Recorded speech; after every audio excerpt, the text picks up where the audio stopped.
Envié un mensaje al grupo de la familia. Mi vuelo aterriza a las 18 horas. ¿Alguien puede recogerme? Acababa de enterrar a mi esposo. Mi hijo respondió: estamos ocupados. Llama a un taxi. Mi nuera agregó: ¿por qué no planificaste mejor? Yo simplemente escribí: sin problemas. Lo que vieron en el noticiero esa noche les hizo soltar sus copas al suelo. Tengo 70 años y ese día, ese maldito día, acababa de despedirme para siempre del hombre con quien compartí 43 años de vida. 43 años de despertar al lado de la misma persona, de compartir el café de las mañanas, de caminar tomados de la mano por el parque los domingos. 43 años que se terminaron en una cama de hospital, con máquinas pitando y yo sosteniendo su mano mientras se iba. No voy a dramatizar. No voy a decir que mi mundo se derrumbó porque esa frase ya la escuché demasiadas veces en las últimas semanas. Lo que sí voy a decir es que cuando salí del cementerio, con la ropa negra pegada al cuerpo por el calor insoportable y los zapatos llenos de tierra, lo único que quería era llegar a casa, cerrar la puerta y no tener que hablar con nadie durante días. Pero había un problema. Yo estaba a 300 kilómetros de mi hogar. Había viajado sola porque mi hijo Alfredo me dijo que no podía acompañarme. Trabajo, responsabilidades, compromisos. Siempre tiene algo más importante. Tomé un vuelo a las 6 de la mañana, llegué al velorio, me quedé de pie durante horas recibiendo abrazos de gente que apenas conocía, escuché palabras vacías de consuelo, vi cómo bajaban el ataúd a la tierra, eché el primer puñado de arena sobre la madera y después me quedé ahí parada, mirando ese agujero en el suelo donde acababa de dejar a la única persona que realmente me conoció. Cuando terminó todo, caminé hasta la calle y pedí un taxi que me llevara al aeropuerto. El conductor intentó conversar conmigo. Creo que me preguntó si había estado en algún evento especial porque llevaba ropa formal. No respondí. Solo miré por la ventana. Las calles pasaban borrosas. La gente caminaba rápido, con prisa, con vida. Yo me sentía como un fantasma. Como si ya no perteneciera a este mundo, pero tampoco al otro. Como si estuviera flotando en un espacio intermedio donde nada tiene sentido y todo duele demasiado. Llegué al aeropuerto 3 horas antes de mi vuelo. No tenía a dónde más ir. Me senté en una de esas sillas incómodas de plástico, rodeada de familias ruidosas, de niños corriendo, de parejas tomadas de la mano. Todos parecían tener un destino, un propósito. Yo solo tenía cansancio. Un cansancio tan profundo que me dolían hasta los huesos. Saqué mi teléfono. La batería estaba en 20%. Abrí el grupo de la familia. Ese grupo que Camila, mi nuera, creó hace 2 años para mantenernos conectados. ¡Qué ironía!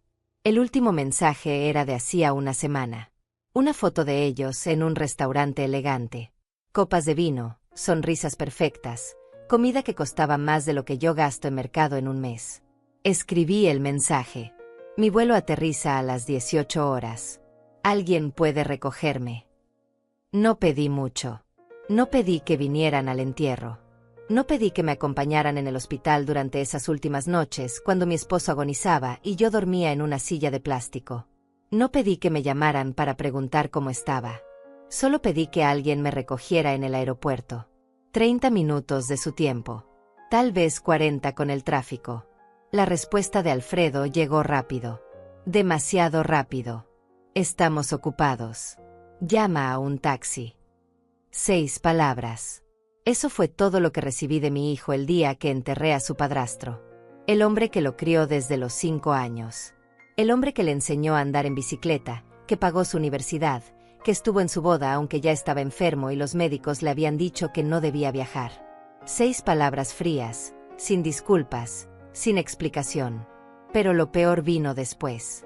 Camila escribió: ¿por qué no planificaste mejor? Leí ese mensaje 3 veces. 4. 5. Intenté encontrarle algún sentido que no fuera crueldad pura. Tal vez estaba preguntando genuinamente. Tal vez no entendía que cuando tu esposo muere después de meses de agonía, cuando has gastado todos tus ahorros en tratamientos que no funcionaron, cuando has dormido en sillas de hospital durante semanas, cuando finalmente llega el final y tienes que organizar un funeral en otra ciudad porque ahí está la familia de él, no tienes energía para planificar nada más. Solo quieres sobrevivir al día siguiente. Y al otro. Y al otro. Mis dedos temblaban cuando escribí la respuesta. sin problemas. 2 palabras. Cortas. Simples. Tranquilas. No les di el gusto de saber cuánto me dolió. No les di la satisfacción de verme rogar. No les mostré las lágrimas que ya empezaban a quemarme los ojos. Solo 2 palabras y después guardé el teléfono en mi bolso. Me quedé ahí sentada, en medio de ese aeropuerto ruidoso, rodeada de extraños, sintiéndome más sola de lo que me había sentido en toda mi vida. Y eso incluye las noches en el hospital cuando mi esposo dormía sedado y yo escuchaba el pitido constante de las máquinas. Al menos ahí tenía su mano para sostener. Ahora no tenía nada. Nadie. El vuelo se retrasó 40 minutos. Cuando finalmente abordamos, yo estaba tan agotada que apenas podía mantener los ojos abiertos. Me senté junto a la ventana. Un hombre de traje se sentó a mi lado y de inmediato abrió su computadora. No me miró. Mejor así. No quería explicaciones. No quería lástima. Solo quería llegar a casa. Durante el vuelo pensé en llamar a un taxi como Alfredo me había sugerido. Pensé en la aplicación que me enseñó a usar hace unos meses. Pensé en cuánto me cobraría. $30. Tal vez 40. No es que no tuviera el dinero. Es que no se trataba de eso. Se trataba de que mi hijo no quiso darme 30 minutos de su tiempo el día que enterré a mi esposo. Se trataba de que mi nuera pensó que yo debía haber planificado mejor mi propio duelo. El avión aterrizó exactamente a las 18 horas. Tomé mi bolso del compartimiento superior y caminé lentamente por el pasillo. Mis rodillas me dolían. Mi espalda también. Cada paso era un esfuerzo. Salí del área de seguridad y miré alrededor. Familias abrazándose. Choferes con carteles. Parejas besándose. Yo busqué mi teléfono para llamar ese taxi que Alfredo me había recomendado tan generosamente. Pero entonces algo cambió. No sé qué fue exactamente. Tal vez fue el cansancio. Tal vez fue la rabia acumulada. Tal vez fue que en ese momento, parada en medio de ese aeropuerto, me di cuenta de que había pasado 70 años de mi vida poniéndome al último. 70 años diciendo que sí a todo. 70 años sin incomodar a nadie. 70 años siendo invisible. Guardé el teléfono. Caminé hacia la salida. El aire frío de la noche me golpeó la cara. Hacía más frío de lo que recordaba. Mucho más frío. Levanté la mano para detener un taxi, pero ninguno se detuvo. Intenté de nuevo. Nada. La tercera vez un taxi finalmente frenó, pero cuando el conductor bajó la ventana y me vio con mi ropa de funeral y mi cara de mujer que acaba de enterrar a su esposo, aceleró y se fue. Esperé 30 minutos en esa acera. Tal vez 40. Perdí la cuenta. El frío se me metía en los huesos. Mis dedos estaban entumecidos. Finalmente conseguí un taxi. Le di mi dirección. El conductor asintió y arrancó. Durante todo el camino no dijo una palabra. Yo tampoco. Solo miraba las luces de la ciudad pasar por la ventana, preguntándome cómo había llegado a esto. Cómo había llegado al punto de estar pagando $40 a un extraño para que me llevara a casa el día que enterré a mi esposo porque mi propia familia estaba demasiado ocupada. Cuando llegamos a mi casa eran casi las 8 de la noche. Pagué, bajé del taxi y me quedé parada frente a mi puerta. La casa estaba completamente oscura. Fría. Vacía. Busqué las llaves en mi bolso con dedos temblorosos. Abrí la puerta. El silencio me golpeó como una pared. Este era mi hogar. El lugar donde había vivido los últimos 20 años con mi esposo. El lugar donde habíamos envejecido juntos. Y ahora estaba completamente vacío. Cerré la puerta detrás de mí. No encendí las luces. No tenía fuerzas. Solo caminé hasta el sofá y me dejé caer. Y ahí, en la oscuridad de mi propia casa, finalmente lloré. Lloré por mi esposo. Lloré por mí. Lloré por esas 6 palabras de mi hijo. Lloré por esa pregunta cruel de mi nuera. Lloré porque me di cuenta de que había pasado toda mi vida cuidando a otros y ahora que yo necesitaba ser cuidada, no había nadie. Pero lo que yo no sabía, lo que ninguno de ellos sabía, es que esa noche tranquila estaba a punto de convertirse en algo completamente diferente. Algo que los haría soltar sus copas de vino al suelo cuando lo vieran en las noticias. Algo que cambiaría todo para siempre. Sé que estás ahí. Sé que me estás escuchando.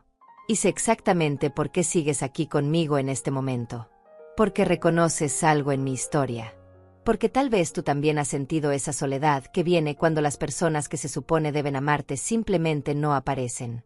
Cuando tus hijos están demasiado ocupados. Cuando tu familia tiene cosas más importantes que hacer. Cuando te das cuenta de que todo ese amor que diste durante décadas no garantiza absolutamente nada. No te voy a mentir diciéndote que todo esto tiene un final feliz donde todos nos abrazamos y lloramos juntos. No funciona así. La vida real no es una película. Pero sí te voy a decir que lo que pasó esa noche, lo que sucedió en las horas siguientes a ese momento en que me dejé caer en el sofá de mi propia casa vacía, cambió absolutamente todo. No solo para mí. Para todos ellos también. Quédate conmigo. Sé que es doloroso. Sé que tal vez esto te recuerda a cosas que has vivido tú misma. Pero necesito que estés aquí porque lo que viene no es solo mi historia. Es la historia de muchas de nosotras. Las madres que dimos todo y que un día nos dimos cuenta de que habíamos desaparecido en el proceso. Las esposas que perdimos a nuestros compañeros y descubrimos que nos habíamos quedado solas mucho antes de que ellos se fueran. Las mujeres que llegamos a los 70 años y nos preguntamos dónde quedó todo ese amor que plantamos durante tanto tiempo. Porque eso es lo que yo hice. Planté amor. Durante 50 años de mi vida, eso fue lo único que hice. Planté amor en mi hijo cuando era un bebé que lloraba en las noches y yo me levantaba cada 2 horas aunque tuviera que trabajar al día siguiente. Planté amor cuando renuncié a terminar mi carrera universitaria porque alguien tenía que quedarse en casa. Planté amor cuando mi esposo enfermó por primera vez hace 10 años y yo me convertí en su enfermera, su compañera, su apoyo. Planté amor en cada comida que cociné, en cada rodilla raspada que curé, en cada noche que me quedé despierta preocupándome por otros. Y ahora estoy aquí, sentada en la oscuridad de mi propia casa, preguntándome dónde están esos frutos. ¿Dónde está la cosecha de todo ese amor que sembré? La respuesta es simple y brutal: no hay cosecha. Porque resulta que puedes dar todo de ti durante décadas y aún así terminar completamente sola el día que más necesitas a alguien. Pero no me malinterpretes. No estoy buscando tu lástima. Ya tuve suficiente lástima en el funeral. Suficientes palmadas en el hombro. Suficientes lo siento mucho de gente que no va a recordar mi nombre mañana. Lo que estoy buscando es que entiendas. Que veas lo que yo vi esa noche. Que sientas lo que yo sentí cuando me di cuenta de que había llegado a un punto en mi vida donde tenía que tomar una decisión. Porque eso es lo que pasó ahí, en ese sofá, en la oscuridad. Tomé una decisión. No fue consciente al principio. No fue algo que planeé. Pero en algún momento entre las lágrimas y el silencio, algo dentro de mí se rompió. O tal vez se arregló. No estoy segura todavía. Pero algo cambió. Me quedé en ese sofá durante horas. No sé cuántas exactamente. El tiempo había dejado de tener sentido. Afuera oscureció completamente. La casa estaba tan fría que podía ver mi propio aliento. Había olvidado encender la calefacción antes de irme al funeral. O tal vez la había apagado para ahorrar dinero. Los últimos meses con mi esposo en el hospital habían vaciado nuestras cuentas. El seguro cubría algunas cosas, pero no todo. Los medicamentos experimentales que los doctores sugirieron costaban $800 cada uno. Las terapias alternativas que tal vez podrían ayudar, $500 por sesión. Todo pagado de nuestros ahorros. Todo pagado con el dinero que habíamos guardado durante 40 años para nuestro retiro. Y mi hijo lo sabía. Alfredo sabía exactamente cuánto habíamos gastado. Sabía que yo había vendido mi auto del año pasado. Sabía que había cancelado mi seguro dental para poder pagar otro mes de tratamiento. Sabía todo eso y aún así me había dicho que llamara un taxi. $40 que yo no necesitaba gastar si él simplemente hubiera manejado 30 minutos hasta el aeropuerto. Pero no se trataba del dinero. Nunca se trató del dinero. Se trataba de que yo no importaba lo suficiente. Se trataba de que recoger a tu madre de 70 años el día que enterró a su esposo no era prioritario. Se trataba de que había algo más importante. Siempre había algo más importante. Pensé en enviarle un mensaje. En decirle cómo me sentía. En explicarle lo que significó para mí que me dijera eso. Pero entonces recordé todas las veces anteriores que había intentado explicarle cómo me sentía.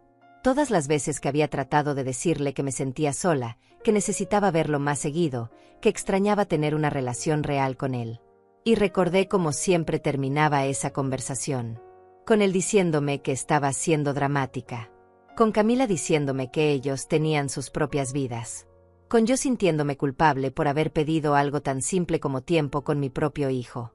Así que no envié ningún mensaje. Me quedé ahí sentada en la oscuridad, sintiendo como el frío se hacía cada vez más intenso. Debía haberme levantado. Debía haber encendido la calefacción. Debía haber comido algo porque no había probado bocado desde la mañana. Debía haber hecho muchas cosas. Pero no tenía fuerzas para nada. Es extraño como el cuerpo simplemente se apaga cuando has llegado a tu límite. Como si supiera que no puedes más y decidiera por ti que es momento de parar. Mis ojos se cerraban solos. Mi respiración se hacía cada vez más lenta. El frío ya no me molestaba tanto. O tal vez me molestaba más, pero ya no tenía energía para darme cuenta. Lo último que pensé antes de que todo se volviera borroso fue en mi esposo. En cómo él solía abrazarme en las noches cuando hacía frío. En cómo siempre se aseguraba de que yo estuviera cómoda antes de quedarse dormido.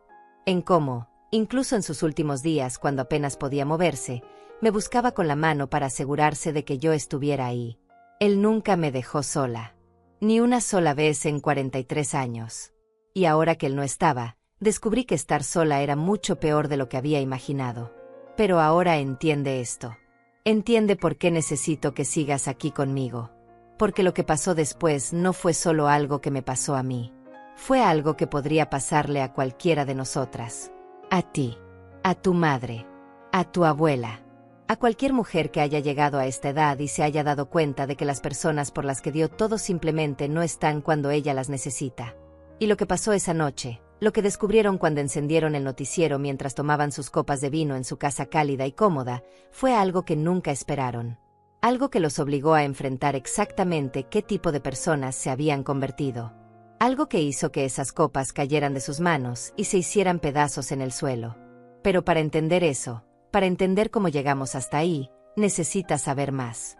Necesitas saber quién era yo antes de convertirme en esta mujer de 70 años, sentada sola en un sofá. Necesitas saber qué sacrifiqué, qué di, qué dejé atrás. Necesitas conocer la historia completa. Y créeme, es una historia que vale la pena escuchar. Porque al final, no se trata solo de lo que me hicieron. Se trata de lo que yo finalmente decidí hacer al respecto. Así que quédate. Por favor. Quédate y escucha. Porque lo que viene es la verdad. La verdad sobre una familia que se veía perfecta desde afuera. La verdad sobre un hijo que olvidó de dónde venía. La verdad sobre una mujer que finalmente tuvo suficiente. Y la verdad sobre una noche que cambió todo. Déjame contarte quién soy realmente. No la mujer que estaba tirada en ese sofá esa noche. Sino quién era yo antes. Antes de que el cansancio se convirtiera en mi estado permanente. Antes de que cada movimiento doliera. Antes de que mirarme al espejo significara ver a una extraña con arrugas profundas y ojos cansados que ya no reconozco como míos. Tengo 70 años. 70. Cuando era joven, ese número me parecía imposible. Pensaba que a los 70 ya estaría muerta o tan cerca de estarlo que no importaría. Pero aquí estoy. Viva. Consciente. Y descubriendo que 70 años significa algo completamente diferente a lo que imaginé. Significa dolor en las rodillas cada mañana. Significa que subir escaleras ya no es algo automático, sino algo que requiere planificación. Significa pastillas para la presión, pastillas para el colesterol, pastillas para dormir, pastillas para el dolor. Significa que tu cuerpo ya no es tuyo. Es una colección de cosas que se están rompiendo lentamente y tú solo intentas mantenerlas funcionando un día más. Un día más. Ese ha sido mi mantra durante los últimos años. Especialmente durante los últimos meses cuando cuidaba a mi esposo. Un día más con él. Un día más sosteniéndole la mano. Un día más escuchando su respiración aunque cada vez fuera más débil. Pero esa noche, sentada en ese sofá, ya no estaba segura de querer un día más. No de esta vida. No de esta versión de mí que había quedado después de perderlo todo. Porque no solo perdí a mi esposo ese día. Perdí la última persona en el mundo que me veía como algo más que una carga. La última persona que se preocupaba si yo comía, si yo dormía, si yo estaba bien. Mi cuerpo estaba destrozado. No solo por la edad, sino por todo lo que había pasado en los últimos meses. Había perdido casi 15 kilos. No a propósito. Simplemente olvidaba comer. Estaba tan concentrada en asegurarme de que mi esposo tomara sus medicinas a tiempo, de que comiera aunque no quisiera, de que estuviera cómodo, que mi propia comida dejó de importar. Algunas noches me comía medio sándwich parada en la cocina del hospital a las 2 de la mañana. Eso era todo. Dormía 3, tal vez 4 horas por noche. Y no era sueño real. Era ese duermevela en la silla junto a su cama, donde cualquier sonido me despertaba. Cualquier cambio en su respiración me ponía alerta. Los doctores me decían que debía ir a casa, que debía descansar, pero ¿cómo podía? ¿Cómo podía dejarlo solo? ¿Qué tal si se despertaba en la noche y yo no estaba ahí? ¿Qué tal si me necesitaba y yo había decidido que mi comodidad era más importante?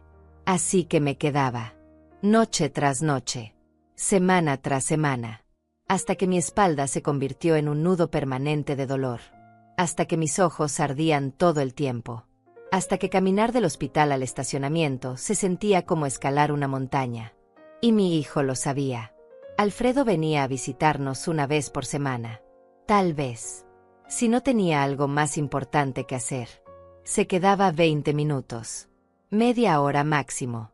Entraba, saludaba a su padrastro, me preguntaba cómo estaba yo con esa voz que usas cuando realmente no quieres saber la respuesta, y se iba. Siempre tenía una reunión, una cena importante, algo que no podía cancelar. Camila vino 2 veces en 6 meses. 2 veces. Y las 2 veces se quedó parada en la puerta de la habitación como si tuviera miedo de entrar. Como si la enfermedad fuera contagiosa. Como si ver a un hombre muriendo fuera demasiado incómodo para ella. Hablaba de lo ocupada que estaba con su trabajo, con sus amigas, con su clase de yoga. Y yo asentía y sonreía porque eso es lo que hago. Eso es lo que siempre he hecho. Pero esa noche, en ese sofá, ya no quedaba nada de esa mujer que sonreía y asentía. Esa mujer se había quedado en algún lugar entre el hospital y el cementerio. Entre las palabras lo siento mucho y estamos ocupados. Llama un taxi. Entre quién era yo y quién me había convertido. Vivía sola ahora. Oficialmente sola. No solo porque mi esposo había muerto, sino porque llevaba años sintiéndome sola incluso cuando él estaba ahí. Porque la enfermedad no solo se lleva a la persona. Se lleva las conversaciones. Se lleva la risa. Se lleva todo lo que hacía que esa persona fuera quien era. Los últimos meses con él fueron como vivir con un fantasma. Él estaba ahí, pero ya no estaba realmente ahí. Y ahora la casa estaba completamente vacía. 4 habitaciones. 2 baños. Una cocina donde solíamos cocinar juntos los domingos. Una sala donde veíamos películas acurrucados en el sofá. Un jardín que él cuidaba con tanto amor. Todo vacío. Todo silencioso. Todo frío. La calefacción llevaba apagada desde que me fui en la mañana. Tal vez desde antes. No recordaba haberla encendido el día anterior tampoco. El termostato marcaba 11 grados.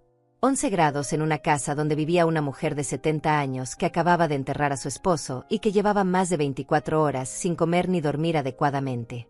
Pero no me levantaba. No podía. Mi cuerpo simplemente no respondía. Era como si cada parte de mí hubiera decidido que ya era suficiente. Que ya había aguantado demasiado. Que era momento de rendirse. Mis piernas estaban entumecidas. Mis brazos pesaban toneladas. Mi cabeza daba vueltas cada vez que intentaba moverla. Tenía sed. Una sed horrible que me quemaba la garganta.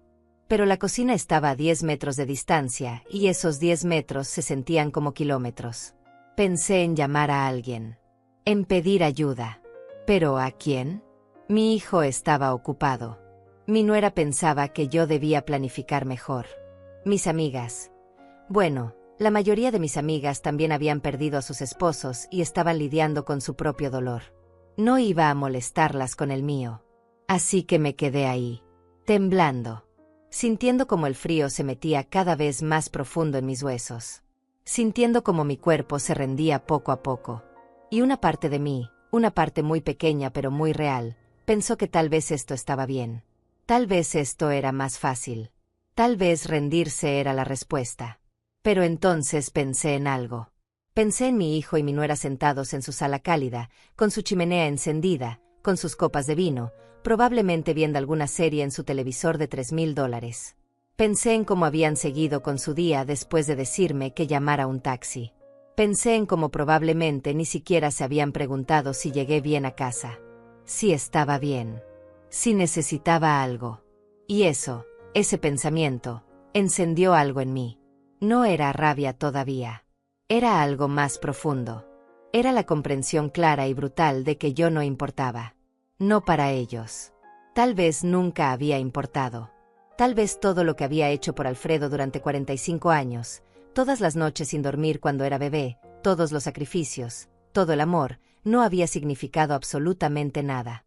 Mi salud estaba destruida. No solo por esa noche, sino por años de poner a todos los demás primero. Años de no ir al doctor porque había que pagar la universidad de Alfredo. Años de no comprar mis medicinas porque mi esposo necesitaba las suyas. Años de comer lo que sobraba porque tenía que asegurarme de que ellos comieran bien. Años de no dormir porque alguien tenía que estar despierta cuidando, preocupándose, manteniéndolo todo funcionando. Y ahora mi cuerpo me estaba cobrando la factura. Cada día era más difícil. Cada movimiento requería más esfuerzo. Y lo único que había pedido era que alguien me recogiera en el aeropuerto. 30 minutos. Eso era todo. Y ni siquiera eso merecía. El frío era cada vez más intenso. O tal vez yo era cada vez más débil. No estaba segura. Los dos probablemente. Mis dedos estaban tan entumecidos que ya no lo sentía. Mi respiración se había vuelto superficial. Cada inhalación dolía. Cada exhalación requería un esfuerzo consciente. Cerré los ojos. Solo por un momento. Solo para descansar. Eso me dije a mí misma. Solo un momento de descanso y luego me levantaría. Encendería la calefacción. Comería algo. Tomaría agua. Haría todas las cosas que una persona responsable de 70 años debe hacer para cuidarse a sí misma. Pero ese momento se convirtió en minutos. Y los minutos probablemente se convirtieron en horas. No lo sé. Perdí la noción del tiempo. Perdí la noción de todo excepto el frío y el cansancio y esa sensación abrumadora de que finalmente podía parar. Podía dejar de luchar. Podía dejar de ser fuerte. Podía simplemente rendirme y dejar que lo que fuera a pasar, pasara. Y eso fue exactamente lo que hice. Pero antes de que entiendas completamente lo que pasó esa noche, necesitas saber cómo llegamos hasta ahí. Necesitas saber cómo una madre que dio todo por su hijo terminó siendo tratada como una inconveniencia. Porque esto no pasó de la noche a la mañana. Fue un proceso lento. Tan lento que ni siquiera me di cuenta hasta que ya era demasiado tarde. Alfredo no siempre fue así. Cuando era pequeño, me abrazaba antes de dormir y me decía que yo era la mejor mamá del mundo. Cuando tenía 10 años, me hacía dibujos en la escuela y llegaba corriendo a enseñármelos.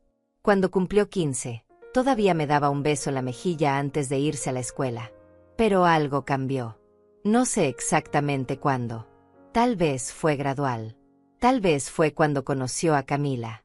Camila entró en nuestras vidas cuando Alfredo tenía 28 años.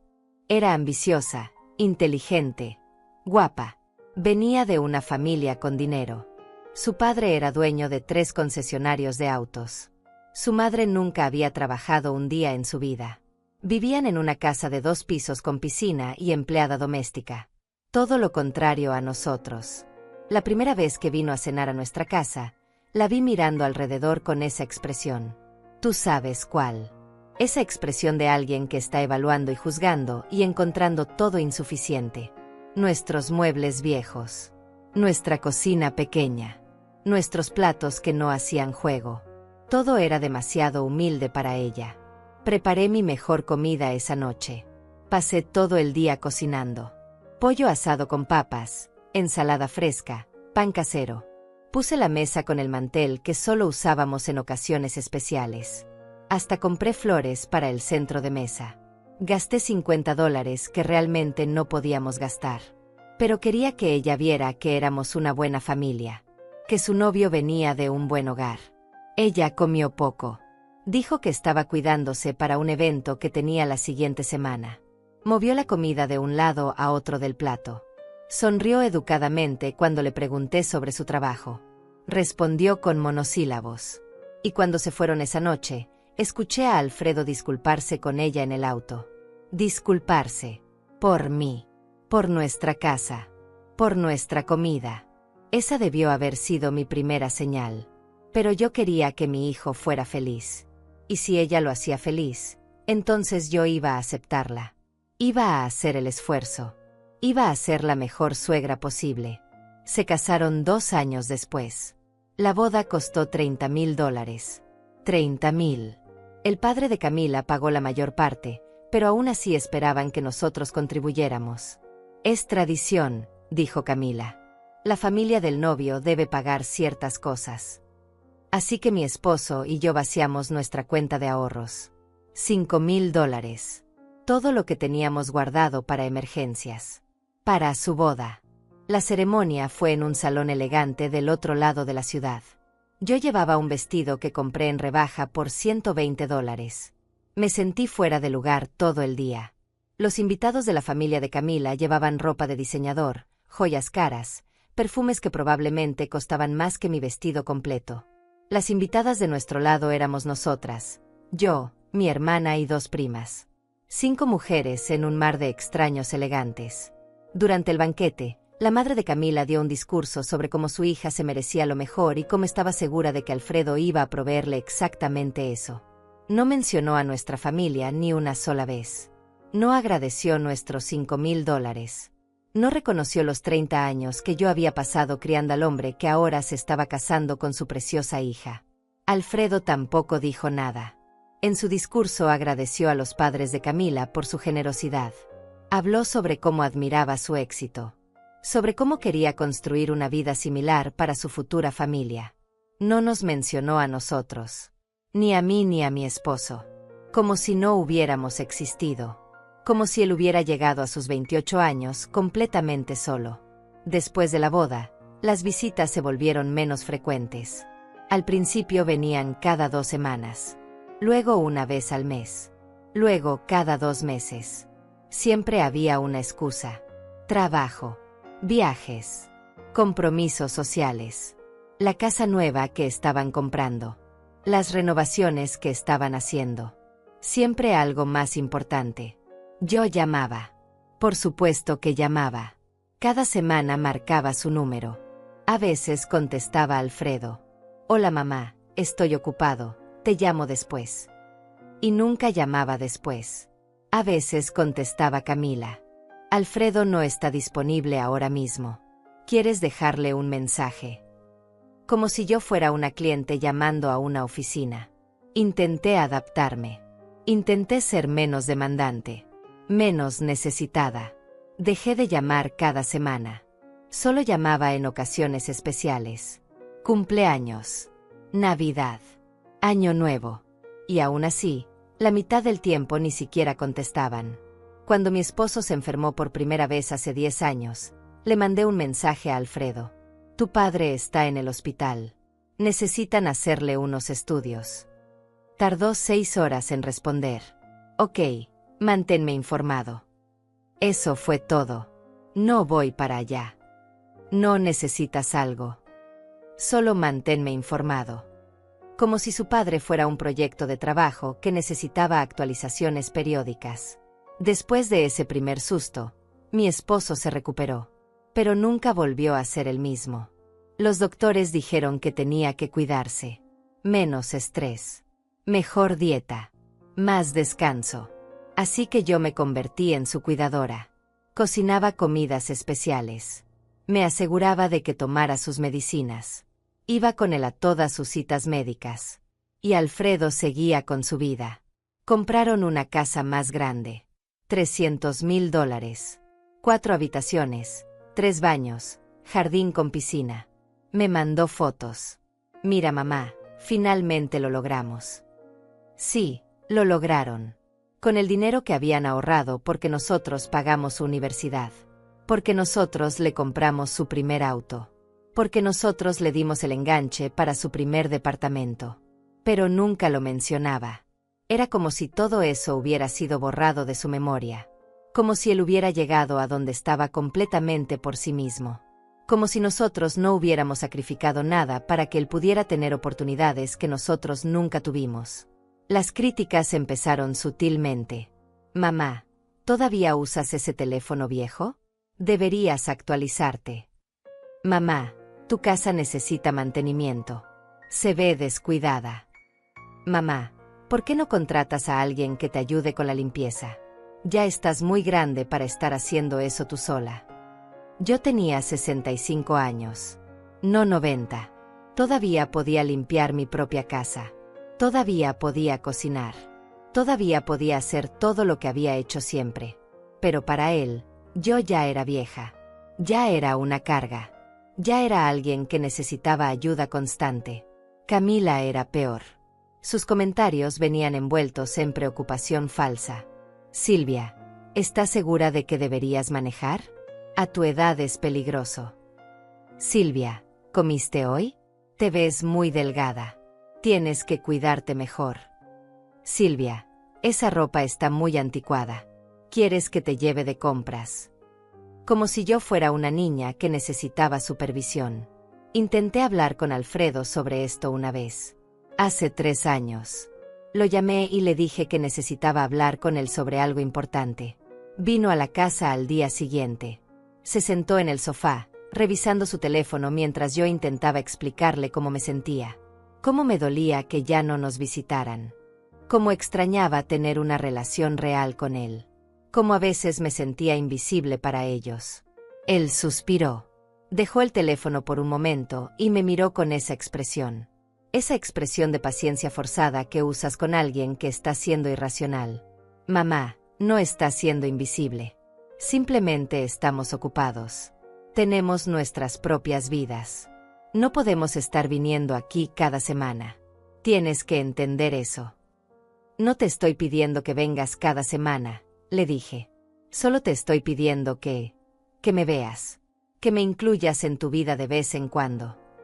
Te incluimos, respondió. Te llamamos. Te mandamos mensajes. Venimos cuando podemos. ¿Qué más quieres? ¿Qué más quería? Quería lo que habíamos tenido antes. Quería al hijo que me abrazaba. Quería sentir que importaba. Quería no tener que rogar por atención básica. Pero no dije nada de eso. Solo dije, tienes razón, perdón por molestarte. Y ahí estaba de nuevo. Disculpándome. Haciéndome pequeña. Aceptando las migajas que me daban y agradeciéndoles por ellas. Cuando mi esposo empeoró hace un año, cuando los doctores dijeron que esta vez era serio, cuando tuvimos que hospitalizarlo por primera vez de muchas, llamé a Alfredo llorando. Necesito ayuda, le dije. No puedo hacer esto sola. Mamá, contraten una enfermera, respondió. Hay servicios para esto. No tenemos dinero para una enfermera privada, le dije. Entonces usa el seguro. El seguro no cubre todo. Suspiró de nuevo. ¿Cuánto necesitas? No te estoy pidiendo dinero. Te estoy pidiendo que vengas. Que estés aquí. Que me ayudes con las decisiones. Que me apoyes. Mamá, tengo trabajo. No puedo simplemente dejar todo e irme al hospital todos los días. No te estoy pidiendo todos los días. Solo. A veces. De vez en cuando. Voy a intentar ir esta semana, dijo. Y colgó. No vino esa semana. Ni la siguiente. Vino 3 semanas después. Se quedó 15 minutos. Dijo que su padre se veía bien. Dijo que yo me veía cansada y que debía cuidarme mejor. Y se fue. De vuelta a su vida. De vuelta a su casa grande. De vuelta a su esposa que pensaba que yo debía planificar mejor. Déjame llevarte atrás en el tiempo. Mucho más atrás. Porque para entender completamente cómo llegamos a ese momento en el sofá, necesitas conocer toda mi historia. Necesitas saber quién era yo antes de convertirme en madre. Antes de convertirme en esposa. Cuando todavía era solo Silvia. Solo yo. Tenía 19 años cuando conocí a mi primer esposo. El padre de Alfredo. Era guapo, carismático, lleno de promesas sobre el futuro que íbamos a construir juntos. Me enamoré como solo puedes enamorarte a los 19. Con todo. Sin reservas. Sin dudas. Pensé que había encontrado al amor de mi vida. Nos casamos 6 meses después. Yo estaba en mi segundo año de universidad, estudiando para ser maestra. Me encantaba. Me encantaba aprender. Me encantaba la idea de enseñar a otros. Tenía planes. Quería terminar mi carrera, trabajar en una escuela, tal vez eventualmente convertirme en directora.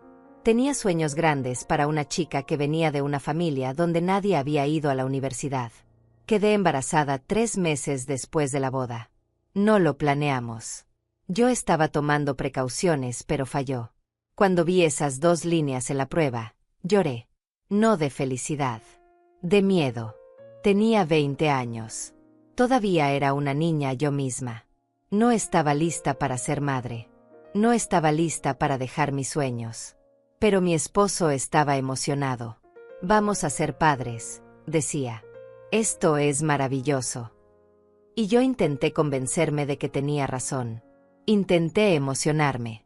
Intenté ver esto como una bendición y no como el fin de todo lo que había planeado para mi vida. Mi barriga creció y mis clases se volvieron más difíciles. Estaba cansada todo el tiempo. Las náuseas duraron 6 meses completos. No podía concentrarme en estudiar. Mis calificaciones bajaron. Los profesores me miraban con lástima. Una chica embarazada de 20 años intentando terminar la universidad. Todos sabían cómo terminaría esta historia. Alfredo nació cuando yo tenía 21 años. Fue un parto difícil. 22 horas de labor. Complicaciones. Los doctores dijeron que no debía tener más hijos. Mi cuerpo no lo soportaría. Así que ahí estaba. 21 años. Una licenciatura incompleta. Un bebé. Y un esposo que había empezado a cambiar. Los primeros meses fueron los más difíciles de mi vida. Alfredo lloraba constantemente. Yo no dormía. Mi esposo trabajaba largas horas y cuando llegaba a casa quería paz y silencio. No puedes hacer que deje de llorar, me decía. Como si yo tuviera algún botón mágico que presionar.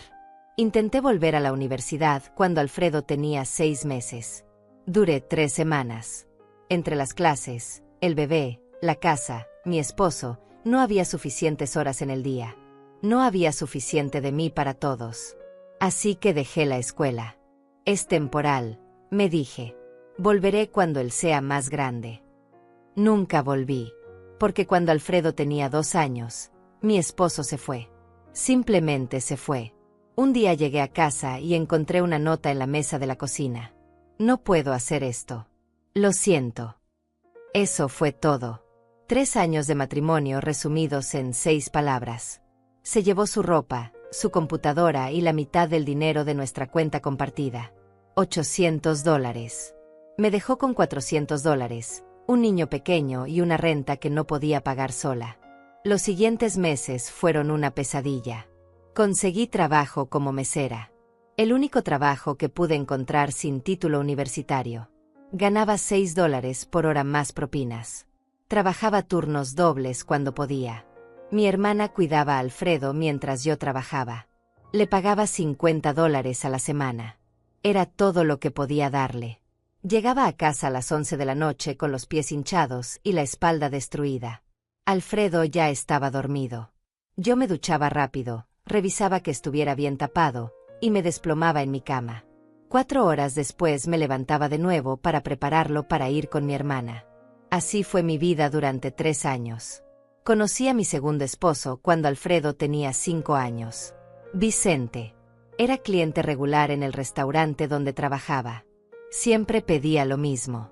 Café negro y tarta de manzana. Siempre dejaba buena propina. Siempre era amable. Un día me preguntó si quería tomar un café con él cuando terminara mi turno. Dije que sí. No porque estuviera buscando una relación, sino porque hacía tanto tiempo que alguien no me veía como algo más que una mesera o una madre agotada. Vicente era diferente. Era tranquilo, estable, trabajaba en construcción. No tenía grandes sueños ni grandes planes.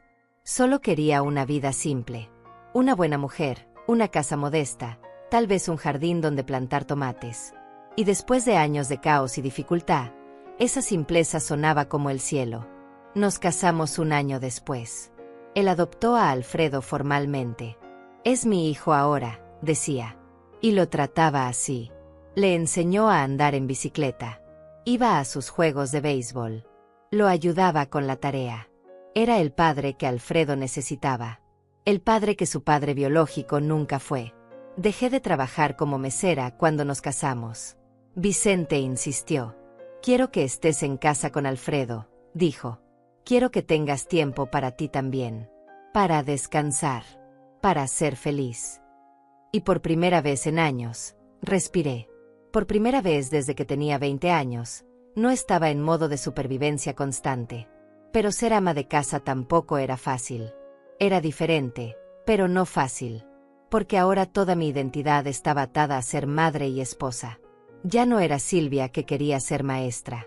Era Silvia, la esposa de Vicente. Silvia, la madre de Alfredo. Mi vida entera giraba alrededor de otras personas. Y poco a poco, sin darme cuenta, empecé a desaparecer. Alfredo creció. De niño pequeño a adolescente. Vicente y yo trabajábamos duro. Él en construcción, ganando lo suficiente para mantenernos, pero nunca suficiente para ahorrar mucho. Yo administraba cada centavo que entraba a la casa. Compraba la comida en oferta. Cosía la ropa de Alfredo cuando se rompía en lugar de comprar nueva. Apagaba las luces de habitaciones vacías. Usaba cupones para todo. Así era como sobrevivíamos. Cuando Alfredo empezó la universidad, no teníamos dinero para pagarla. Así que trabajé de nuevo. Encontré trabajo limpiando casas. 3 casas por semana. $30 por casa. $90 extra a la semana que iban directamente para la colegiatura de Alfredo. Vicente trabajó tiempo extra los fines de semana. Entre los dos, lo logramos. 4 años. $40,000 en total para su educación. Cada centavo que ganamos extra durante esos 4 años fue para él. Y él lo logró. Se graduó. Consiguió un buen trabajo. Empezó a ganar más dinero en un mes de lo que Vicente ganaba en 3. Y nosotros estábamos orgullosos. Tan orgullosos. Pensábamos que todo había valido la pena. Todos esos sacrificios. Todas esas noches sin dormir. Todo ese trabajo duro. Había valido la pena porque nuestro hijo tenía un futuro mejor. Pero algo pasó después de que se graduó. Algo cambió en él. O tal vez siempre había estado ahí y yo no lo había visto. Empezó a avergonzarse de nosotros. De nuestra casa pequeña. De nuestros trabajos humildes. De nuestra forma de hablar. De nuestra ropa sencilla. Nos amaba, creo. Pero también se avergonzaba de nosotros. Cuando conoció a Camila y su familia con dinero, esa vergüenza se intensificó. Empezó a inventar excusas para no traerla a casa. Cuando finalmente la trajo, se disculpó por todo. Por los muebles. Por la comida. Por nosotros. Y yo lo dejé pasar. Porque pensé que era solo una fase. Pensé que eventualmente maduraría y se daría cuenta de que el dinero no es lo que hace a una familia. Pero nunca maduró. O tal vez sí, pero en la dirección equivocada. Se convirtió en alguien que medía el valor de las personas por su cuenta bancaria. Por el tamaño de su casa. Por la marca de su ropa. Y nosotros, con nuestra casa de 2 habitaciones y nuestros trabajos sencillos, simplemente no dábamos la talla. Vicente lo notó antes que yo. Está cambiando, me decía. Ya no es el mismo niño que criamos. Y yo lo defendía. Solo está ajustándose a su nueva vida, decía.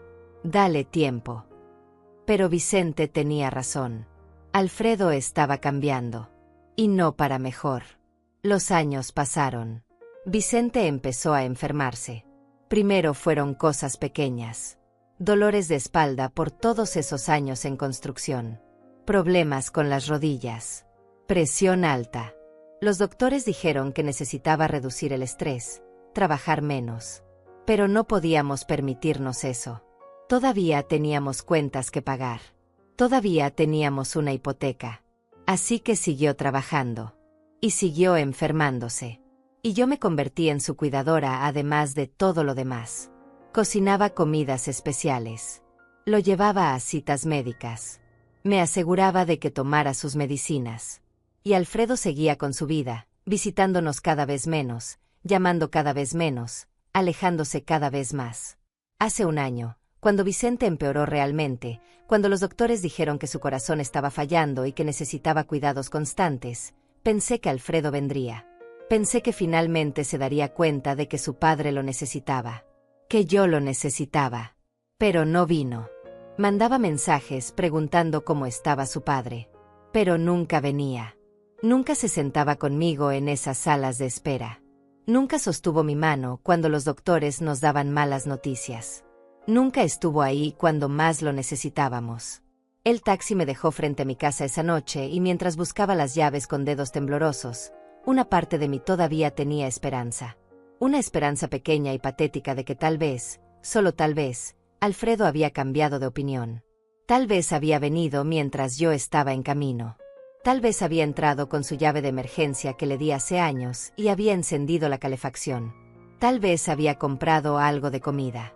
Tal vez estaba ahí esperándome con una disculpa sincera por haberme dicho que llamara un taxi el día que enterré a su padre.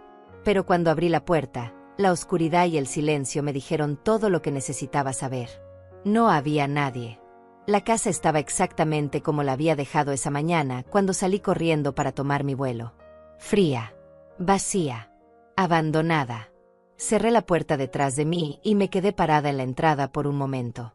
El termostato en la pared marcaba 11 grados. 11 grados. Debí haberlo dejado en 15 como mínimo antes de irme. Pero honestamente no recordaba haberlo pensado. Mi cabeza estaba en otro lugar esa mañana. En el funeral. En despedirme de Vicente. En sobrevivir ese día. Caminé hasta el termostato para subirlo, pero mis dedos estaban tan fríos que no podía girar el dial correctamente. Intenté 3 veces. 4. Finalmente logré moverlo hasta 18 grados. La calefacción haría un ruido y empezaría a funcionar. Eso es lo que debía pasar. No pasó nada. Esperé 1 minuto. 2. Nada. Presioné el botón de encendido varias veces. Nada. La calefacción estaba muerta. Completamente muerta. Me quedé ahí parada mirando ese termostato inútil y algo dentro de mí se quebró. No lloré. Ya no me quedaban lágrimas. Solo sentí como ese último pedazo de esperanza se desmoronaba. Por supuesto que la calefacción no funcionaba. Por supuesto. Porque eso es exactamente el tipo de cosa que pasaría en el peor día de mi vida.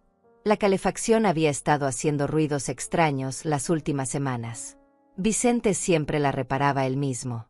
Conocía cada rincón de esta casa. Cada tubería. Cada cable. Cada problema. Pero Vicente ya no estaba. Y yo no tenía idea de cómo arreglar una calefacción. Ni siquiera sabía por dónde empezar. Pensé en llamar a alguien. Un técnico. Pero eran casi las 8 de la noche. Un servicio de emergencia me cobraría $200 solo por venir. Tal vez 300. Y luego lo que costara la reparación. $400 total. 500. No tenía ese dinero. Los gastos del funeral habían vaciado lo poco que quedaba en nuestras cuentas. Pensé en llamar a Alfredo. En decirle que la calefacción no funcionaba y que necesitaba ayuda. Pero entonces recordé su mensaje. Estamos ocupados. Llama a un taxi. Si no podía darme 30 minutos para recogerme en el aeropuerto, ¿vendría a arreglar mi calefacción a las 8 de la noche? Ya sabía la respuesta. Así que no llamé a nadie. Subí las escaleras lentamente, sosteniéndome del barandal porque mis piernas apenas me sostenían. Fui a mi habitación y busqué en el armario todas las cobijas que pude encontrar. 2. Solo tenía 2 cobijas extras. Vicente y yo habíamos donado la mayoría de nuestras cosas viejas el año pasado, cuando él todavía pensaba que iba a mejorar. Nuevo año, nueva vida, había dicho. ¡Qué ironía! Bajé las escaleras de nuevo con las cobijas en brazos. Cada escalón era un esfuerzo. Mis rodillas protestaban. Mi espalda ardía. Llegué al sofá y me dejé caer. Extendí una cobija sobre los cojines y me envolví en la otra. Todavía tenía frío. Un frío que venía de adentro.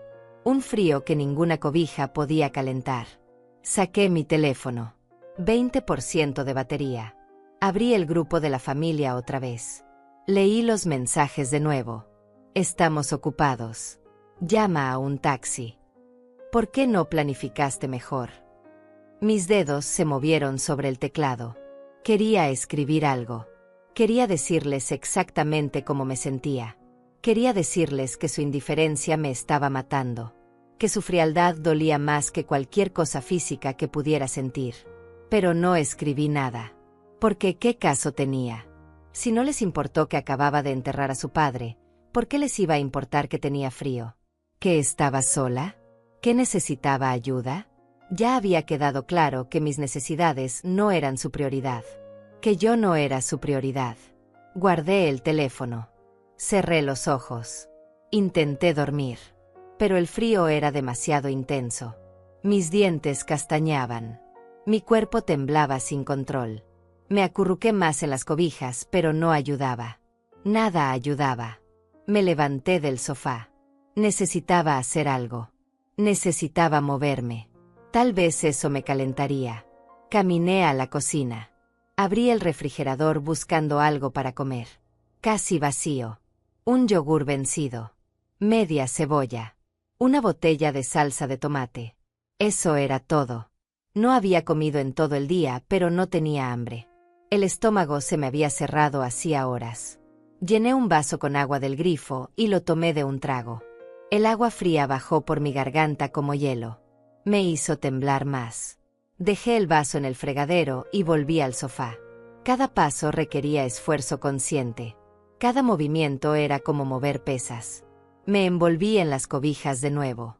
Revisé mi teléfono. 15% de batería. No había mensajes nuevos. No había llamadas perdidas. Nadie se había preguntado si llegué bien a casa. Nadie había pensado en mí en absoluto. Pensé en los vecinos. Vicente era amigo de algunos de ellos. Especialmente de don Vicente Tierra, el señor del número 32. Tenían el mismo nombre. Siempre hacían chistes sobre eso. Se sentaban en el porche los domingos a tomar café y hablar de béisbol. Tal vez podía ir a su casa. Pedirle que me prestara un calentador eléctrico. O simplemente quedarme ahí unas horas hasta que me calentara un poco. Pero era tarde. Casi las 9. No podía simplemente aparecer en su puerta a esta hora. Además, don Vicente era mayor que yo. Tenía 75 años. Problemas de audición. Probablemente ya estaba dormido. No iba a molestarlo. Así que me quedé donde estaba, temblando, esperando que mi cuerpo se acostumbrara al frío, esperando que el cansancio eventualmente me venciera y pudiera dormir, esperando que mañana fuera mejor. Tenía que ser mejor. No podía ser peor. El teléfono vibró en mi mano. El corazón me dio un salto. Tal vez era Alfredo. Tal vez finalmente se había dado cuenta de que había sido cruel. Tal vez estaba llamando para disculparse, para preguntarme si estaba bien, para decirme que venía en camino. Pero no era Alfredo. Era un mensaje automático del banco. Su cuenta tiene un saldo bajo. Saldo actual, $42. $42. Eso era todo lo que me quedaba hasta que llegara el cheque de la pensión de Vicente a fin de mes. Faltaban 12 días. 12 días con $42. Suficiente para comida básica si compraba inteligente. Pero no suficiente para reparar la calefacción. No suficiente para emergencias. No suficiente para nada excepto sobrevivir día a día. Cerré el mensaje. 10% de batería. Puse el teléfono en modo de ahorro de energía. Necesitaba que durara hasta mañana por si acaso. Por si acaso que, no estaba segura. Pero necesitaba tenerlo funcionando. Las horas pasaron. No sé cuántas. Perdí la noción del tiempo. Solo existía el frío y el silencio y la oscuridad. Mis pensamientos se volvieron confusos. Empecé a ver cosas en las sombras. La silueta de Vicente parado en la esquina. Su voz llamándome. Pero cuando parpadeaba, no había nada ahí. Intenté levantarme. Pensé que tal vez debía ir arriba. Meterme en la cama. Usar todas las cobijas que pudiera encontrar. Pero cuando intenté pararme, mis piernas no respondieron. Era como si no estuvieran conectadas a mi cerebro. Moví los dedos de los pies. Apenas lo sentía. Moví las manos. Estaban entumecidas. Esto no estaba bien. Una parte de mí lo sabía. Una parte muy pequeña y cada vez más lejana de mi cerebro gritaba que esto era peligroso. Que 11 grados no eran seguros. Que una mujer de 70 años no podía simplemente quedarse en una casa sin calefacción toda la noche. Que necesitaba ayuda. Pero esa voz era muy débil. Y estaba tan cansada. Tan terriblemente cansada. Más cansada de lo que había estado en toda mi vida. Y el sofá era suave. Y las cobijas eran pesadas. Y cerrar los ojos era tan fácil. Tan tentadoramente fácil. Solo por un momento, me dije. Solo voy a cerrar los ojos por un momento. Luego me levantaré. Llamaré a alguien. Pediré ayuda. Haré lo correcto. Pero no me levanté. No llamé a nadie. No hice nada. Solo cerré los ojos y dejé que el frío me envolviera como otra cobija más. Una cobija helada que se metía en mis huesos y hacía que todo fuera más lento.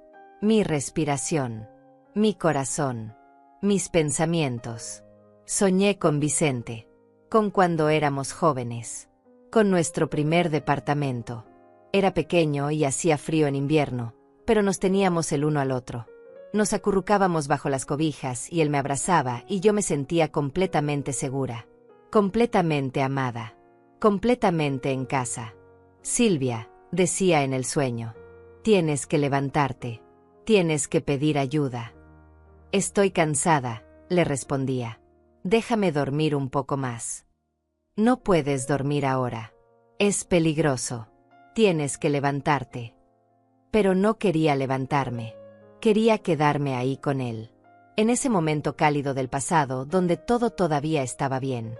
Donde todavía teníamos futuro. Donde todavía había esperanza. El sueño se desvaneció. O tal vez me hundí más profundo en él. No estaba segura. Todo se volvió borroso. El frío. El sofá. La oscuridad. Todo se mezcló en una sola cosa. Y esa cosa me tragó completa. No sé cuánto tiempo pasó. Tal vez horas. Tal vez minutos. El tiempo había dejado de existir de la forma normal. Existía solo en fragmentos. Momentos de conciencia seguidos de oscuridad. Oscuridad seguida de más oscuridad. Y frío. Siempre frío. En algún momento abrí los ojos. O creí que los abrí. La sala estaba oscura, pero había una luz extraña. Azulada. Pensé que tal vez estaba amaneciendo, pero no tenía sentido. La luz venía de la dirección equivocada. Intenté enfocar la vista. Era mi teléfono. La pantalla se había encendido sola. 5% de batería. Una notificación. Otro mensaje del grupo de la familia. Moví la mano para alcanzar el teléfono. Mis dedos no obedecían correctamente. Se movían lentos, torpes, como si pertenecieran a otra persona. Finalmente logré agarrarlo. La pantalla estaba borrosa. Parpadeé varias veces intentando enfocar. El mensaje era de Camila. Una foto. Ellos en su sala. Alfredo en el sofá grande de cuero que costó $4,000. Camila a su lado. Copas de vino en sus manos. La chimenea encendida detrás de ellos. Sonrisas perfectas. El texto decía: Noche perfecta en casa. Noche perfecta. Mientras yo estaba aquí muriendo de frío, ellos estaban teniendo una noche perfecta. Vino. Chimenea. Calor. Comodidad. Todo lo que yo no tenía. Todo lo que me había negado con 6 palabras crueles más temprano ese día. Quise responder. Quise decirles exactamente lo que pensaba. Quise mandarles una foto mía también. Una mujer de 70 años tirada en un sofá, temblando bajo 2 cobijas insuficientes, en una casa sin calefacción, completamente sola el día que enterró a su esposo. Esta es mi noche perfecta, podía escribir. Gracias por preguntar. Pero mis dedos no podían escribir.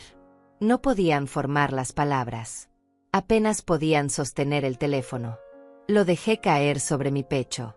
La pantalla se apagó. 2% de batería. Pronto se apagaría completamente. Y yo estaría verdaderamente sola. Sin forma de comunicarme con nadie. Sin forma de pedir ayuda si la necesitaba. Si la necesitaba. ¡Qué pensamiento tan absurdo! Por supuesto que necesitaba ayuda. Eso era obvio. Incluso en mi estado confuso podía reconocer eso. ¿Pero a quién iba a llamar? ¿Al hijo que me había dicho que llamara un taxi?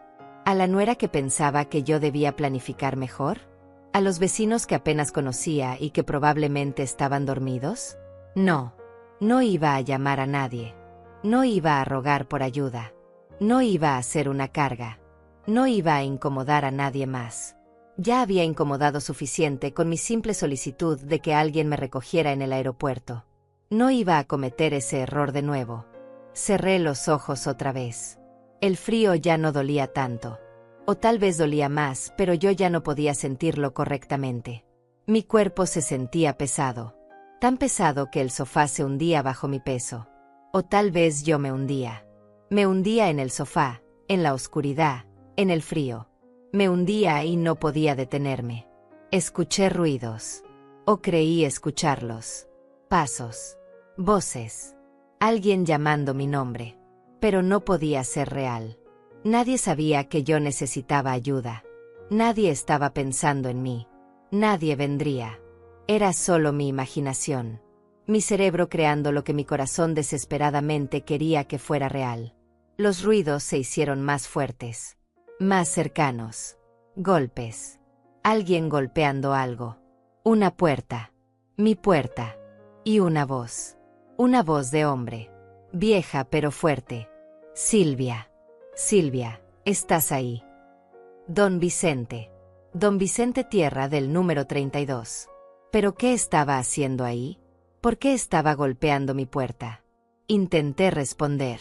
Intenté gritar que sí, que estaba ahí, que necesitaba ayuda.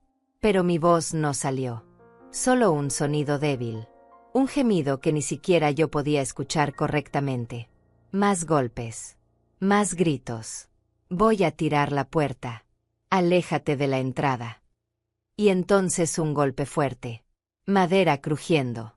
Metal torciéndose. La puerta abriéndose de golpe. Luz inundando la sala.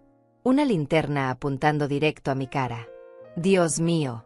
Silvia. Don Vicente corrió hacia mí. Lo vi de forma borrosa. Una figura moviéndose rápido.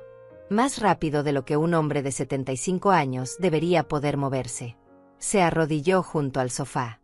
Sus manos tocaron mi cara. Estás helada. Completamente helada. ¿Cuánto tiempo has estado así? Intenté responder. No pude. Mi boca se movía, pero las palabras no salían. Don Vicente se paró. Lo escuché hablar, pero no conmigo. Con alguien más. Un teléfono. Estaba llamando a alguien. Necesito una ambulancia en el 48 de la calle Roble. Es una emergencia. Una mujer de 70 años. Hipotermia, creo. La encontré inconsciente en su sala. La casa no tiene calefacción. Está helada. Por favor, den prisa. Ambulancia. La palabra flotó en mi cerebro. Ambulancia significaba dinero. Significaba cuentas del hospital. Significaba cientos de dólares que yo no tenía. Quise decirle que no llamara a la ambulancia, que no podía pagar eso. Pero mi voz seguía sin funcionar. Don Vicente volvió a mi lado. Empezó a quitarme las cobijas. Necesito ver qué tan mal estás, explicaba. Sus manos se movían rápido pero cuidadoso. Me tocó las manos. Los pies. No hay pulso en las extremidades, murmuraba. Respiración muy débil. Esto está mal. Muy mal. Trajo más cobijas. ¿De dónde las sacó? No lo sé. Tal vez de su casa. Tal vez las encontró en algún armario de mi casa. Empezó a envolverme en ellas. Cobijas gruesas. Calientes. El contraste entre el frío de mi cuerpo y el calor de las cobijas dolía. Ardía. Como si mi piel estuviera en fuego. Aguanta, Silvia, decía don Vicente. La ambulancia viene en camino. Vas a estar bien. Solo aguanta. Pero su voz temblaba. Podía escuchar el miedo en ella. Podía escuchar que él no estaba seguro de que yo fuera a estar bien. Quise preguntarle cómo supo. Cómo supo que yo necesitaba ayuda. Pero no podía hablar.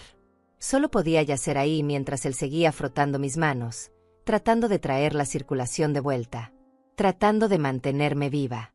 Vi tu luz apagarse anoche, empezó a explicar sin que yo preguntara. Como si pudiera leer mis pensamientos. Pensé que era extraño. Vicente siempre dejaba la luz del porche encendida. Siempre.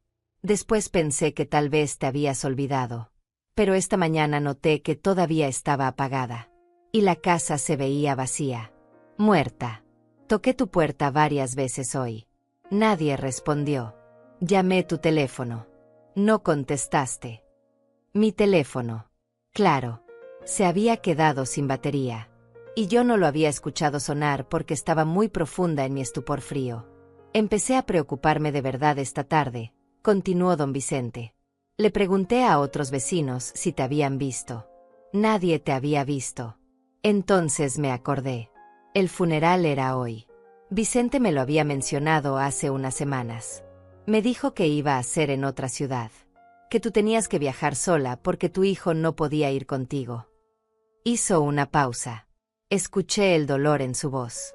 Pensé que tu hijo al menos te recogería del aeropuerto. Pero cuando vi tu casa así, tan oscura, tan vacía, empecé a pensar que tal vez no y luego vi el auto de taxi que te dejó anoche. Te vi entrar sola. Vi que no había nadie esperándote. Nadie cuidándote. Y supe que algo estaba mal. Lágrimas comenzaron a rodar por mis mejillas. No sabía que todavía me quedaban lágrimas. Pensé que las había gastado todas. Pero ahí estaban, cayendo por mi cara helada. Lágrimas de gratitud, de alivio, de vergüenza, de todo. Debí haber venido antes, decía don Vicente. Su voz ahora también quebrándose. Debí haber venido anoche. Debí haber tocado tu puerta. Debí haber insistido. Perdóname, Silvia. Por favor, perdóname. Moví mi cabeza. Solo un poco. Apenas un movimiento. Tratando de decirle que no había nada que perdonar. Que él había hecho más que nadie. Más que mi propia familia. Que me había salvado cuando nadie más ni siquiera pensó en verificar si yo estaba bien. Sirenas a la distancia. Haciéndose más fuertes. Más cercanas. Las luces rojas y azules llenaron la sala a través de la ventana. Pasos corriendo. Voces fuertes. Paramédicos entrando a mi casa con equipo médico. Rodeándome. Haciendo preguntas que don Vicente respondía porque yo no podía. ¿Cuánto tiempo estuvo así? No lo sé. La encontré hace 10 minutos. ¿Alguna condición médica preexistente? 70 años. Viuda recién. Acaba de llegar de un funeral. Familia cerca. Don Vicente hizo una pausa. Una pausa larga y pesada. Tiene un hijo. No sé dónde está. No sé dónde está. 4 palabras que resumían perfectamente mi situación. Mi hijo existía. Pero nadie sabía dónde estaba cuando su madre lo necesitaba. Nadie sabía por qué él no estaba ahí. Porque había estado demasiado ocupado. Porque había tenido una noche perfecta con su copa de vino y su chimenea mientras yo moría de hipotermia a solo 20 kilómetros de distancia. Me pusieron en una camilla. Me conectaron a máquinas. Pusieron una máscara de oxígeno en mi cara. Me cubrieron con mantas térmicas. Todo pasaba en una nebulosa. Escuchaba voces, pero no procesaba las palabras. Sentía movimiento, pero no sabía hacia dónde me movían. Lo último que vi antes de que las puertas de la ambulancia se cerraran fue a don Vicente parado en mi porche. Un hombre de 75 años con lágrimas en sus ojos. Un vecino que apenas conocía, pero que se había preocupado más por mí que mi propia sangre. Un extraño que había salvado mi vida cuando mi familia ni siquiera había preguntado si llegué bien a casa. Las puertas se cerraron. Las sirenas comenzaron de nuevo. Y mientras la ambulancia se movía por las calles hacia el hospital, solo podía pensar en una cosa. En Alfredo y Camila sentados en su sofá. con sus copas de vino, con su chimenea, con su noche perfecta, sin idea alguna de lo que estaba pasando, sin idea de que en pocas horas, cuando encendieran el noticiero, esa noche perfecta se convertiría en su peor pesadilla. Desperté en una cama de hospital. Luces brillantes, pitidos constantes de máquinas, tubos conectados a mis brazos, una manta térmica pesada sobre mi cuerpo. Todo me dolía, cada músculo, cada hueso, como si alguien me hubiera golpeado con un martillo durante horas. Una enfermera apareció a mi lado casi inmediatamente. Señora Montes, bienvenida de vuelta. ¿Cómo se siente? Su voz era amable, profesional, pero podía ver la preocupación en sus ojos. ¿Qué pasó?, logré susurrar. Mi garganta ardía. Mi voz sonaba como papel de lija. Llegó con hipotermia severa. Su temperatura corporal estaba en 32 grados cuando la trajeron. Es un milagro que esté viva. Si su vecino no la hubiera encontrado cuando lo hizo. Dejó la frase sin terminar. No necesitaba terminarla. Ambas sabíamos cómo habría terminado. ¿Cuánto tiempo he estado aquí?, pregunté. 6 horas. Son las 4 de la mañana. Hemos estado trabajando para estabilizarla. Su temperatura ya está en 35 grados. Todavía baja, pero mejor. Los doctores quieren mantenerla en observación al menos 24 horas. 24 horas. Más cuentas del hospital. Más dinero que no tenía. No puedo pagar esto, dije. Las lágrimas comenzaron de nuevo. No tengo seguro suficiente para esto. La enfermera puso su mano sobre la mía. No se preocupe por eso ahora. Lo importante es que esté bien. Ya veremos lo del resto después. ¿Alguien sabe que estoy aquí?, pregunté. Mi familia. La enfermera vaciló. Su vecino, el señor Vicente Tierra, dejó un número de contacto. Dijo que era su hijo. Lo llamamos hace 4 horas. Dejamos un mensaje de voz explicando la situación y dándole el número de esta habitación. Todavía no ha llamado de vuelta. 4 horas. Mi hijo había recibido un mensaje hace 4 horas diciéndole que su madre estaba en el hospital con hipotermia severa. Y no había llamado. No había venido. No había hecho nada. ¿Quiere que intentemos llamarlo de nuevo?, preguntó la enfermera. No, respondí. Mi voz sonó más firme de lo que esperaba. No lo moleste. Está ocupado. La enfermera me miró con una expresión que no pude descifrar completamente. Lástima, tal vez. O comprensión. O tal vez solo tristeza por una anciana que estaba sola en un hospital y cuyo hijo no se molestaba en llamar. «Hay alguien más aquí», dijo después de un momento. Su vecino, don Vicente. Ha estado en la sala de espera toda la noche. No quiere irse hasta saber que usted está bien. Quiere verlo. Sí, dije. Por favor. Minutos después, don Vicente entró a la habitación. Se veía agotado. Ojos rojos. Ropa arrugada. Pero sonrió cuando me vio despierta. Gracias a Dios, dijo. Pensé que te había perdido. Me salvaste la vida, logré decir. Si no hubieras venido. No pienses en eso, interrumpió. Lo importante es que estás aquí. Estás viva. Vas a estar bien. ¿Cómo supiste?, pregunté. ¿Cómo supiste que algo estaba mal? Se sentó en la silla junto a mi cama. Vicente era mi amigo, dijo simplemente. Hablábamos todo el tiempo. Me contaba sobre ti. Sobre Alfredo. Sobre todo. La última vez que hablamos, hace 2 semanas, me dijo que estaba preocupado. Dijo que si algo le pasaba, que por favor cuidara de ti. Que tu hijo se había alejado y que tú no tenías a nadie más. Las lágrimas volvieron. Él siempre pensaba en mí. Incluso al final. Lo sé, dijo don Vicente. Por eso cuando vi tu casa así anoche, cuando te vi llegar sola, supe que tenía que estar atento. Vicente me lo había pedido. Y no iba a fallarle. No iba a fallarte a ti. Nos quedamos en silencio por un momento. Luego don Vicente habló de nuevo. Los medios están aquí, dijo con cuidado. Afuera del hospital. Quieren hablar contigo. Los medios. No entendía. ¿Por qué? Porque esto se volvió una noticia, explicó. Una mujer de 70 años casi muere de hipotermia en su propia casa el mismo día que enterró a su esposo. Los paramédicos hablaron. Los vecinos hablaron. La historia se corrió. Y cuando alguien mencionó que tu hijo vive a solo 20 kilómetros de distancia y que no te recogió del aeropuerto, bueno, la gente se indignó. Mi estómago se apretó. No quiero causar problemas.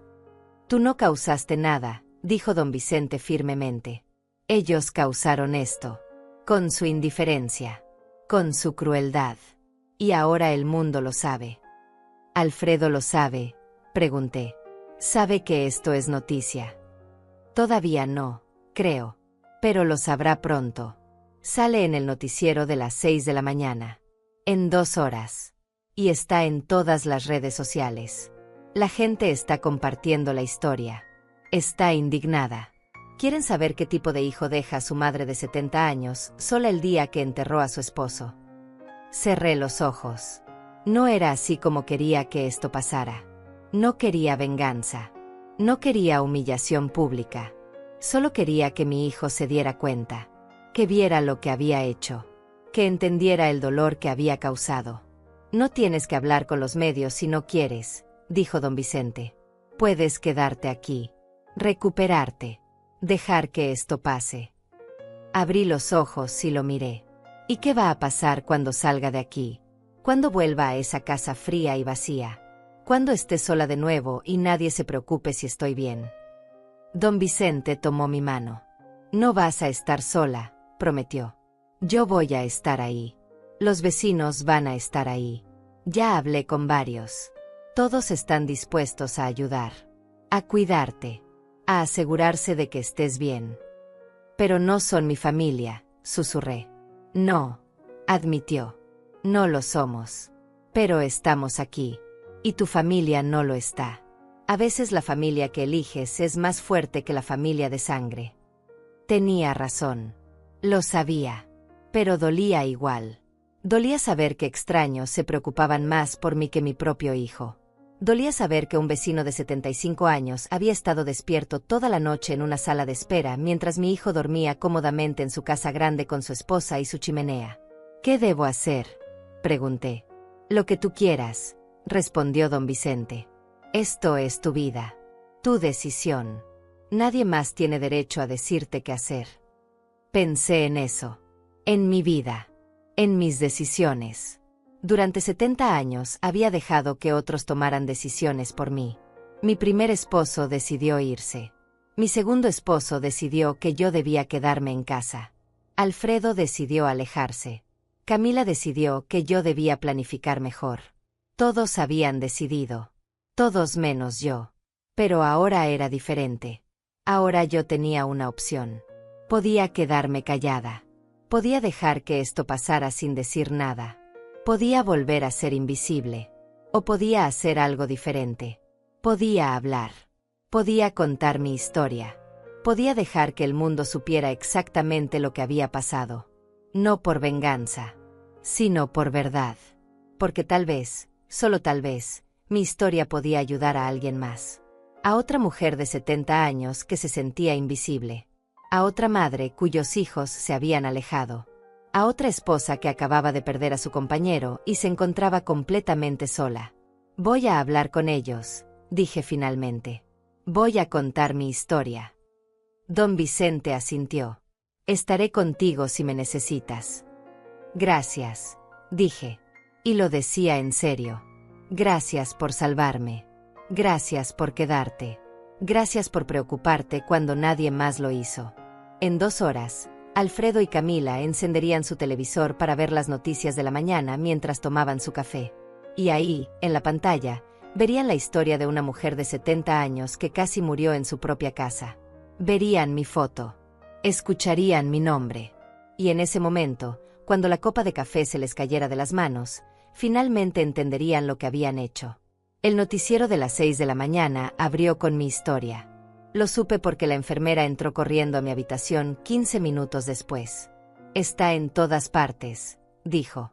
En la televisión, en internet, en las redes sociales. Todo el mundo está hablando de usted.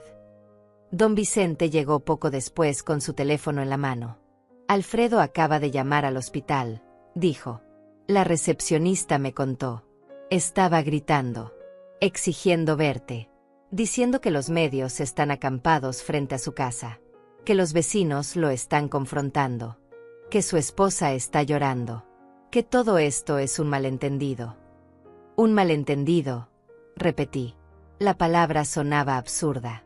¿Qué parte es el malentendido? ¿La parte donde me dijo que llamara un taxi? ¿La parte donde no verificó si llegué bien a casa? ¿La parte donde pasó 4 horas sin responder cuando el hospital le avisó que estaba aquí?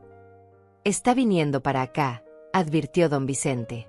Llegará en cualquier momento. Bien, dije. Y esta vez mi voz no temblaba. Que venga.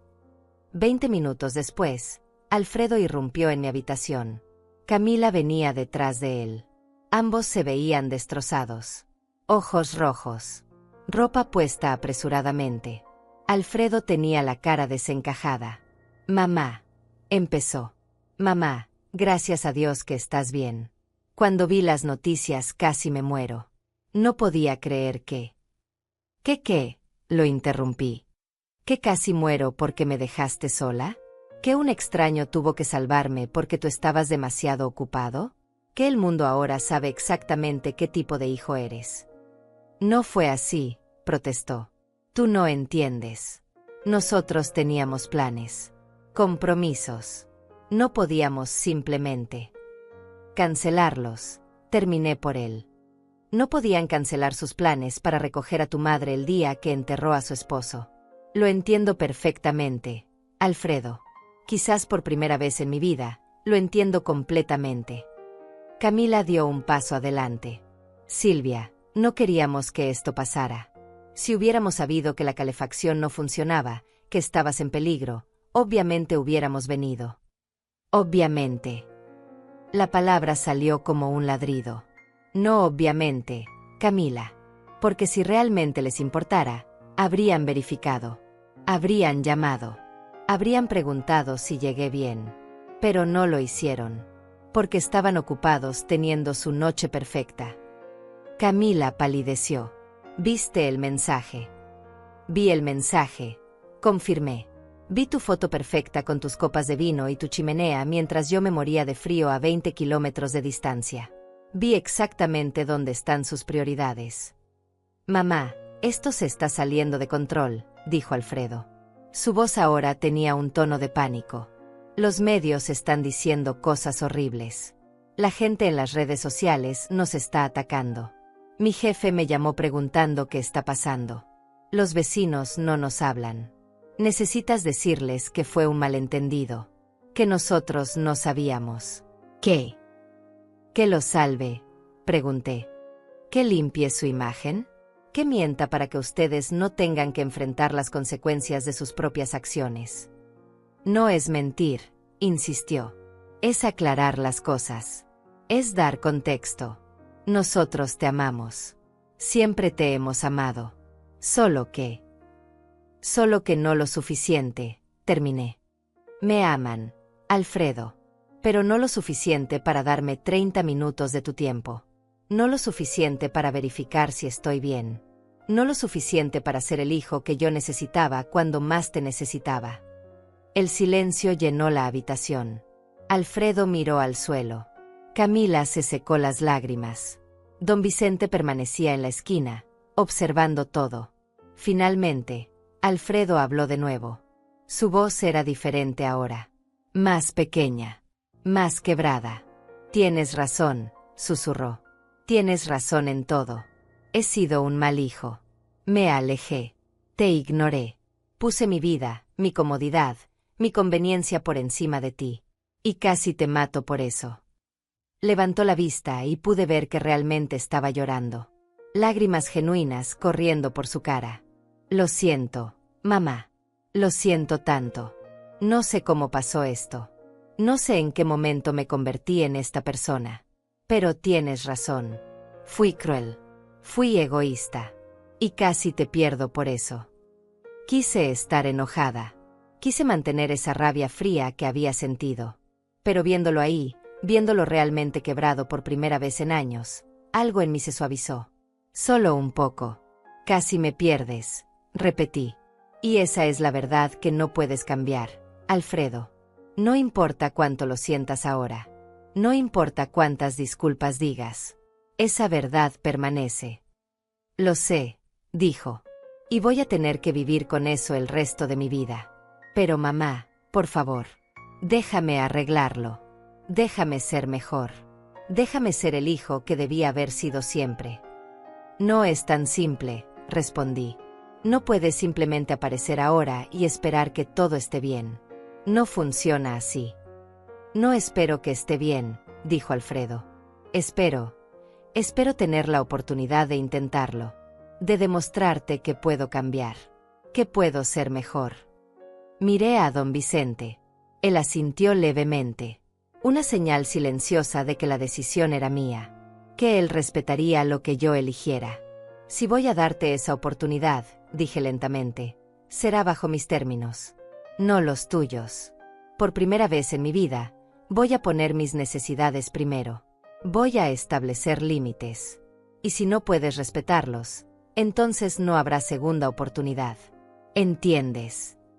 Alfredo asintió vigorosamente. Lo que sea. Haré lo que sea. Primero, dije, voy a quedarme con don Vicente cuando salga del hospital. Hasta que mi casa esté arreglada. Hasta que esté lista para volver. Y cuando vuelva, no será sola. Habrá ayuda. Verdadera ayuda. Te conseguiré la mejor ayuda, prometió Alfredo. Pagaré todo. La calefacción, las reparaciones, una enfermera si la necesitas, lo que sea. Segundo, continué, ya no voy a ser invisible en tu vida. No voy a rogar por atención. Si quieres una relación conmigo, vas a tener que trabajar por ella. Vas a tener que aparecer. Regularmente. No cuando sea conveniente. No cuando te sientas culpable. Regularmente. Lo haré, dijo. Lo prometo. Y tercero, dije mirando a Camila, las críticas se terminan. Los comentarios pasivo-agresivos se terminan. O me tratas con respeto o no me tratas en absoluto. Camila asintió, todavía llorando. Lo siento, Silvia. De verdad lo siento. Fui horrible contigo. Sí, concordé. Lo fuiste. Pero tienes la oportunidad de ser mejor. Ambos la tienen. No la desperdicien. Los siguientes días fueron un torbellino. La historia eventualmente dejó de ser noticia. Los medios se fueron. Las redes sociales encontraron algo nuevo de que indignarse.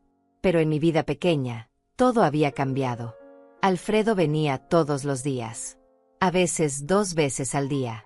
Traía comida. Se sentaba conmigo. Hablábamos. Realmente hablábamos. Por primera vez en años, mi hijo me veía. Me escuchaba. Me incluía. Don Vicente arregló mi calefacción con ayuda de otros vecinos. Se negó a dejarme pagar. Vicente era mi amigo, decía.